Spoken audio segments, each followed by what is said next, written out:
Saya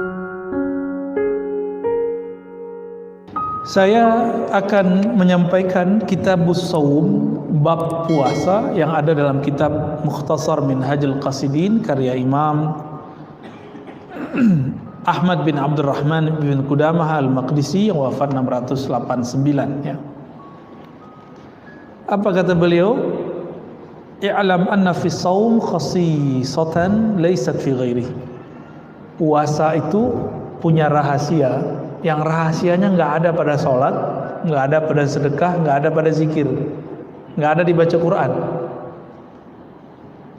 Kenapa? Karena Allah mengatakan dalam hadis qudsi, as-saumu li wa ana ajzi bih. Hadis sahih Bukhari Muslim.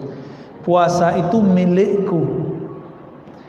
Nah, ini hampir setara kata beliau dengan ayat surah Al-Hajj ayat 26, wa tahhir baiti. Sucikanlah baitku, rumahku. Jadi Allah menyebut dan memuliakan Ka'bah dan mengatakan itu rumahku. Tapi Allah butuh rumah nggak Pak? Maksud rumah di situ adalah rumah tempat menyembahku. Tapi rumah tempat menyembah Allah itu benda. Benar ya? Benda hidup atau benda mati? Benda mati. Benda mati itu dia menjadi bernilai ketika ada orang yang sholat di dalamnya. Tubuh ini dia punya riyadhah, punya amalan yang nggak bisa dilihat orang. Kalau saya sholat kelihatan nggak sama orang, baca Quran kedengeran sama orang, jalan ke masjid kelihatan sama orang. Kalau kita puasa nggak ngasih tahu orang bakal tahu nggak? Istri kita nggak bakal tahu, pasangan kita nggak akan tahu, tetangga kita nggak tahu, bahkan mungkin ya apapun makhluk di sekitar kita nggak akan tahu kita ini lagi puasa atau bukan. Sampai kita bilang maaf aku lagi puasa, gitu. Tapi Nabi mengajarkan jangan ngaku puasa dalam bab sembarangan. Ngaku puasa itu kalau diajak berantem sama orang. Insa bahu ahadun aw syatamahu falyaqul inni shaim. Kalau ngaku puasa itu saat orang ngajak berantem. Diajak berantem Pak sama orang. Berarti puasa itu yang dimaksud Rasulullah bukan sekedar puasa lapar dan haus, ada puasa emosi. Baik. Maka beliau mengatakan innama fuddila shaum lima'dayain. Puasa itu Allah tinggikan, Allah utamakan karena dua hal. Pertama, sirrun wa amalun batinun. Puasa itu amal sir, amal yang rahasia. Orang nggak tahu kalau nggak dikasih tahu. Wa amalun batinun itu amal batin. Maka orang-orang yang ingin mengolah batinnya dia harus puasa. Kenapa orang Islam hari ini kurang tajam, kurang peka kolbunya? Karena jarang puasa. Firasatnya nggak bisa ditangkap. Kita dapat firasat, tapi kita nggak ngeh. Ini bener nggak nih? Ya. Kenapa? Karena kurang puasa. Di luar sana ada orang nggak bersyariat, bahkan nggak beragama, tapi dia rajin tirakat puasa. Kadang lebih tajam daripada kiai. Pernah lihat? Pernah dengar? Itu bukan karena kenapa-kenapa, emang begitu.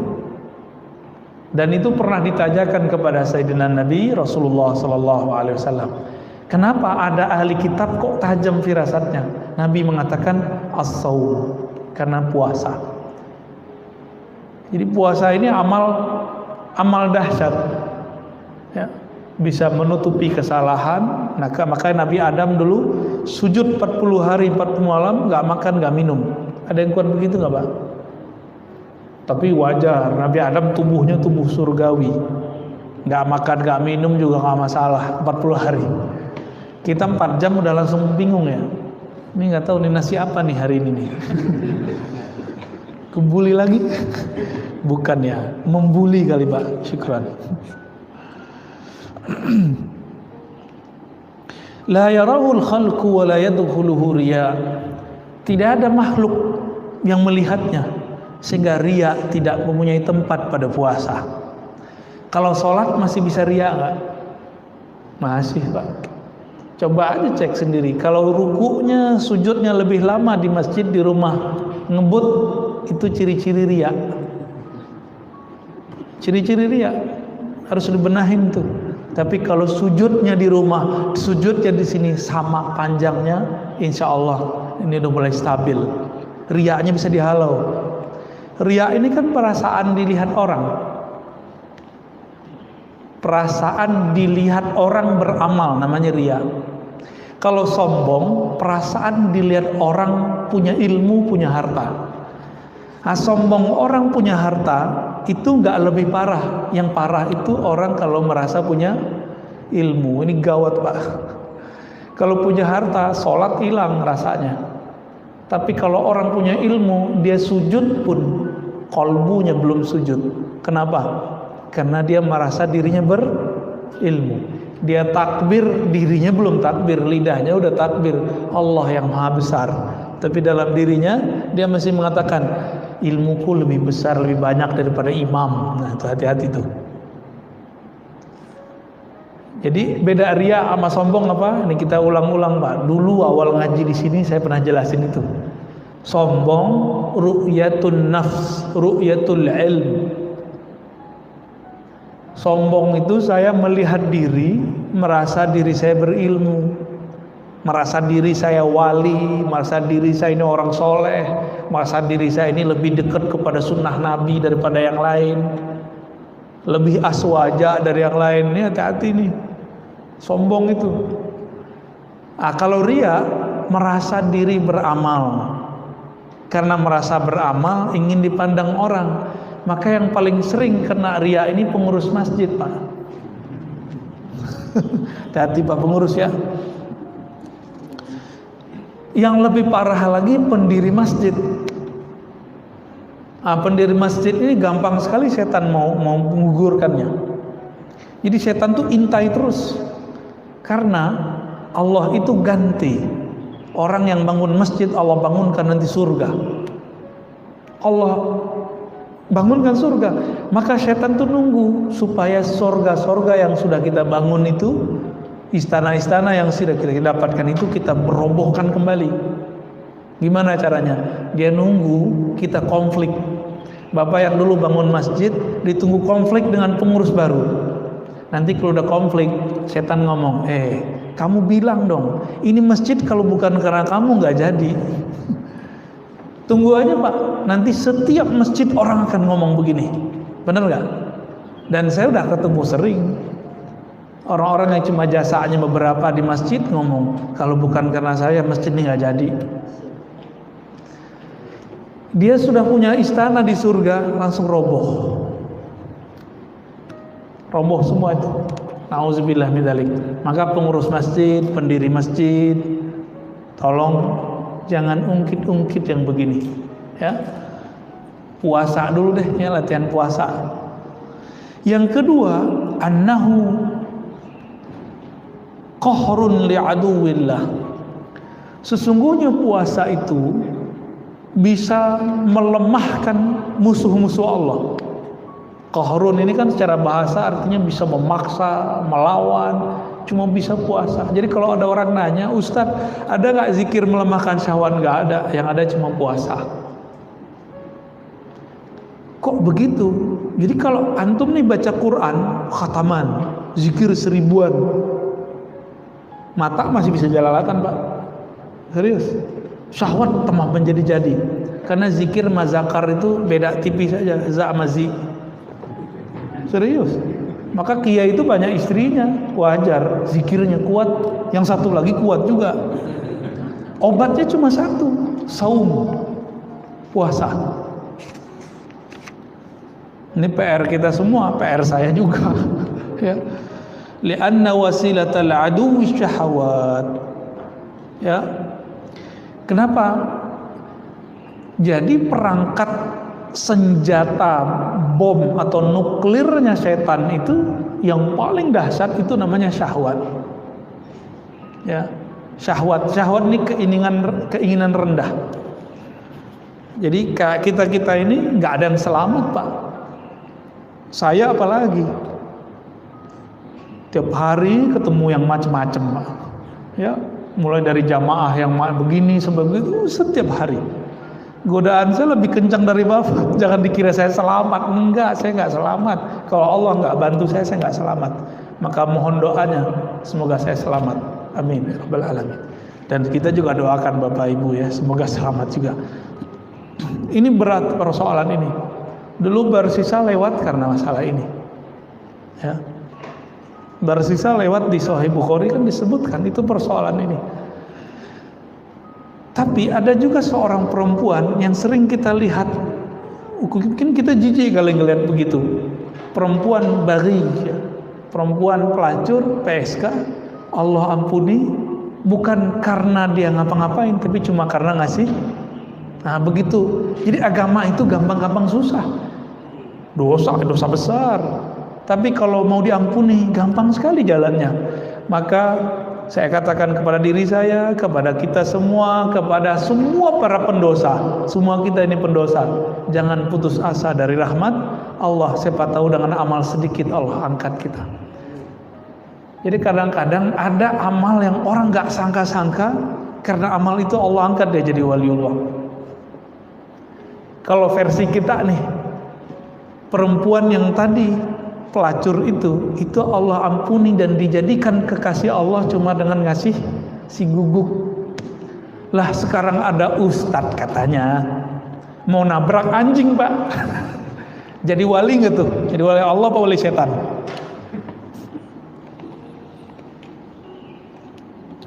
Innama tuqawwi syahawat bil akli atau tuqwa syahwat bil akli wasyurb.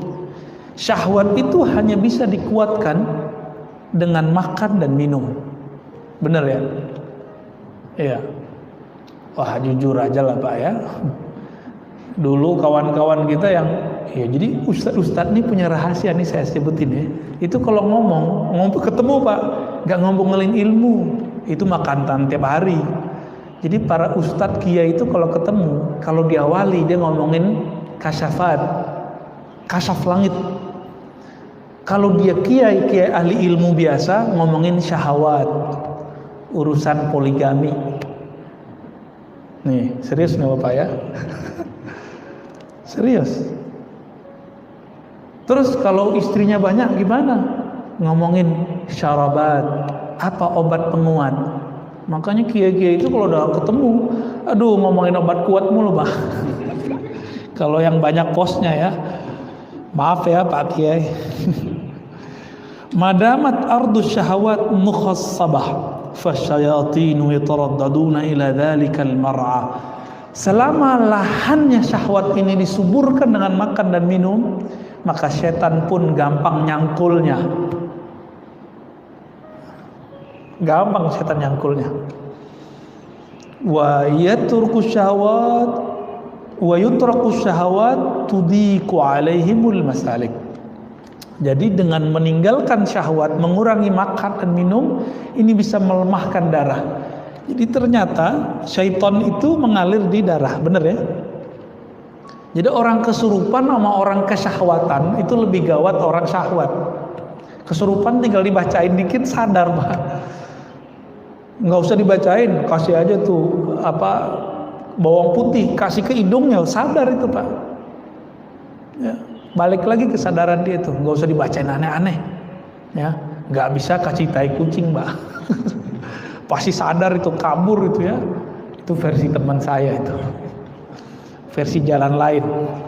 Tapi kalau dulu kita dapat pakai bawang putih yang baunya keras, sembuh. Tapi kalau orang syahwat dikasih bawang putih tambah kuat Pak syahwatnya. Malah itu penguat ya. Kalau orang makan, minum, bahkan olahraga, orang kalau makan, minum, olahraga, lengkap sudah. Syahwatnya berlipat. Karena hormon bahagianya masuk. Kalau makan minum doang paling penyakit, tapi kalau makan minum olahraga, waduh masya Allah. Apa yang terjadi? Darahnya kuat, uratnya kuat, ototnya kuat. Wah, itu menjadi senjata luar biasa bagi setan. Ya, maka jalur pintas untuk mengatasi itu cuma puasa. Jadi puasa itu bekamnya setan. Jadi hijamahnya syayatin puasa, hijamahnya darah buang darahnya. Maka bapak-bapak yang kolesterol, kalau mau hijamah kurangi dulu konsumsi obat pengencer darah, ya. Minum jamu yang dianjurkan oleh ahli herbal, baru dibuang Pak. Itu cuma bisa dibuang, nggak bisa diapa-apain. Ngapain darah disimpan-simpan di badan kalau kotor? Buang aja. Maka Nabi SAW ketika dimi'rajkan ke langit, beliau dipesani oleh Jibril, "Hai Muhammad, ihtajim." Hai Muhammad, berhijamahlah engkau, berbekamlah. Coba amalkan Pak sunnah ini. Nanti punggungnya yang berat-berat itu, kepala yang sakit-sakit itu, ini tanda kolesterol kan beratnya di sini. Kalau orang stres di sini Pak. Beda tuh ya. Kalau kena corona di sini dia stres dia. Tapi kalau di belakang, apalagi yang suka santen-santen tuh ya, soto Betawi itu santen kan, rendang Padang tuh, gaji-gajihan. Kalau gaji mah kita seneng Pak. Kalau gaji yang itu tuh, itu cuma bisa dibuang, buang aja. Orang Barat kan nggak punya pengobatan ala ya dicabut-cabut gitu darahnya, nggak ada. Pijit kan nggak ada, akupuntur nggak ada. Mereka mainnya ngobatin darah. Kalau kita jalur pintas, buang darahnya. Sama, as-saumu hijamatus syayatin. Jadi ini boleh kita sebut sebagai sebuah istilah.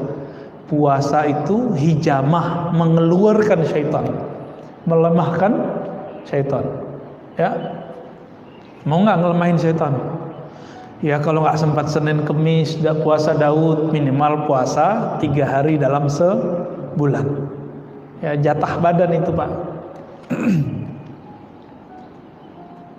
Nah mengenai puasa nanti dia sebutkan di sini beberapa anjuran ya. Yustahabbus sahur wa ta'khiruhu. Dianjurkan sahur dan diakhirkan. Ini kita banyak orang awam ngomong saya nggak sahur, tapi dia ternyata makan minum. Minum itu sahur Pak. Saya cuma makan kurma, lah itu mah sahur. Jadi sahur itu nggak mesti nasi. Cuma orang Indonesia sahur mesti nasi, enggak. Ini sahur sehat kalau mau. Konsumsi kurma aja atau pisang, udah itu aja konsumsi. Jangan banyak-banyak makannya. Katanya mau melemahkan syaitan. Terus ketika berbuka jangan langsung minum teh. Air putih dulu nih. Ini dulu minum. Nah, ini perintah Nabi. Terus kurma. Tapi saya yakin tubuhnya orang Indonesia lebih cocok dengan buah-buahan Indonesia. Meskipun kurma dianjurkan, kita ambillah kurma 1. Kita makan, ngikutin sunnah Nabi. Karena Nabi berbuka dengan kurma. Seandainya Nabi dulu ada di Karawaci, kira-kira gimana Pak? Dulu nggak ada impor-impor kurma. Kira-kira pakai apa Nabi bukanya? Paling pakai pisang. Apalagi kira-kira buah-buah seger yang nggak asam di perut, cari aja. Kalau pisang kan ada yang asam, ada yang enggak. Ya, kalau kita mukanya asam Pak. Coba dicari aja itu. Sebenarnya pisang tertentu tinggal direbus, makan, direbus diungkep. Nah, saya yakin itu lebih cocok bagi orang Indonesia. Jadi jangan ngotot juga, Ustaz harus kurma. Loh, ente bayangin, di zaman dulu Islam baru masuk ke negeri ini, belum ada namanya impor-impor kurma. Orang buka pakai apa? Maksudnya pakai buah seger. Jadi kolak nanti Pak, tunggu ya, ini udah nafsu aja nih kalau udah ngelihat macam-macam. Udah begitu sholat dulu, nanti baru mau makan kolak, mau makan apa tadi, mau minum teh. Kayaknya nggak seger kalau nggak minum teh dingin. Nanti itu, ya, selesain dulu sholat. Nah ini kalau mau cara berbuka yang berkah, ya, insya Allah itu lebih baik.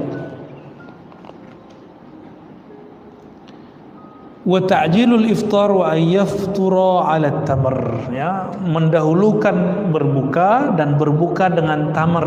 Nah ini karena tamar kurma itu dulu paling mudah, ya.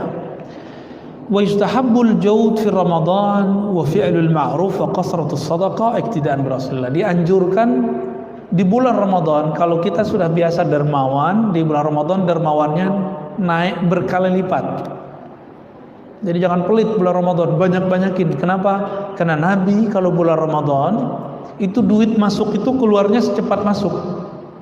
Masuk keluar.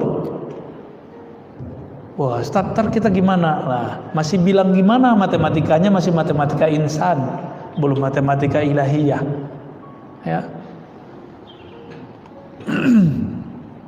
Wa yustahabbu dirasatul Quran wa al-i'tikaf fi Ramadan. Wal i'tikaf fi Ramadan. Dianjurkan dirasah. Dirasah di sini bisa artinya belajar Quran, bisa diartikan tilawatul Quran. Lalu i'tikaf di akhir, ya.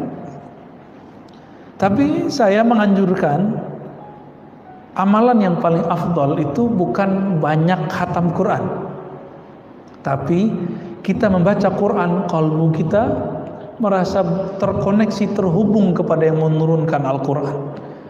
Maka tips yang kami ajak kepada teman-teman kami yang mau khatam Quran, sebelum baca Quran zikir dulu, istighfar, ta'awuz, perbaharui syahadat, kalbunya disebut nama Allah. Ya Rahman, Ya Rahim, apa nama Allah yang kita kenal.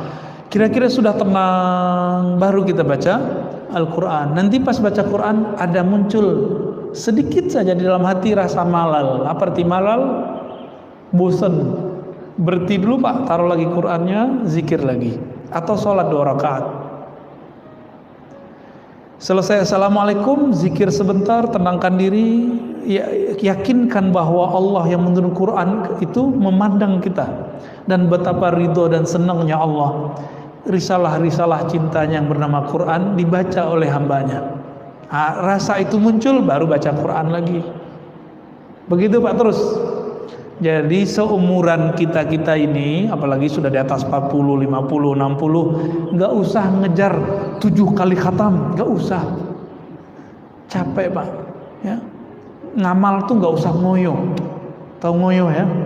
Nggak usah terlalu maksa diri. La ikraha fiddin itu tidak hanya persoalan maksa orang masuk Islam, tapi la ikraha fiddin kalau versi kita tidak ada namanya pemaksaan dalam beramal. Itu juga bisa diartikan ke arah sana, walaupun penafsirannya penafsiran jauh. Jadi coba nanti gunakan metode ini, tilawah ma'az zikir namanya, membaca yang dikolaborasikan dengan zikir. Intinya Quran, ingat Allah bukan? Lalu ada orang baca Quran gak ingat Allah, afdal gak baca Qurannya? Enggak. Maka di saat orang lagi begitu, afdalul zikri la ilaha illallah. Zikir yang afdal adalah la ilaha illallah. Kalau zikir la ilahnya sudah nancap di kalbunya, qaulus sabit, baru kembali ke Quran lagi. Lalai lagi kalbunya, balik lagi ke zikir, sholat 2 rakaat, begitu. Mau ngamalin begitu. Jadi nggak usah terlalu buru-buru baca Quran, yang santai aja. Ya. Mau Pak begitu? Jadi Ustadz saya ikut komunitas ini, komunitas itu. Udah, ini komunitas buat diri sendiri, jadi komunitas diri sendiri. Kapan kita akan bisa mengatur diri kita sendiri Pak? Kenapa khatam Quran aja harus pakai komunitas? Ya, tanda kita lemah. Makanya Sayyidina Ibrahim Al-Khalil alaihissalam, beliau itu disebut Allah umat. Dia sendiri tapi disebut umat. Kita banyak mungkin belum disebut umat karena kita lemah. Beliau sendiri bisa mempengaruhi orang sekampung, senegeri. Kita untuk mempengaruhi diri sendiri aja nggak bisa. Ntar gimana kalau sakaratul maut datang? Datang sakarat, apa arti sakarat? Mabuk. Kalau nggak bisa mengendalikan diri, lewat Pak, su'ul khotimah. Maka sebelum itu terjadi, latihanlah. Latihan mabuk capek, mabuk bosan, ya. Jadi kita berharap jangan kejut-kejutan kalau beramal, santai aja ya. Ala bi dzikrillah tatma'innul qulub. Hal ketahui hanya dengan zikrullah. Quran kan zikrullah, tapi kok buru-buru. Kalau baca Quran mestinya tenang. Tapi banyak orang baca Quran kok malah tambah galau, mikirin khataman. Ya.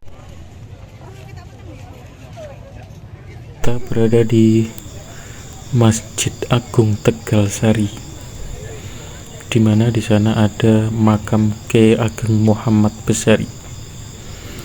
Dikenal juga pondok ini, tempat ini dulu adalah Pondok Gebang Tinatar, di mana tempat ini dikenal sebagai cikal bakal pondok pesantren di Indonesia. Nah, itu adalah masjid, dan di belakang masjid ada makam Kiai Ageng Muhammad Besari.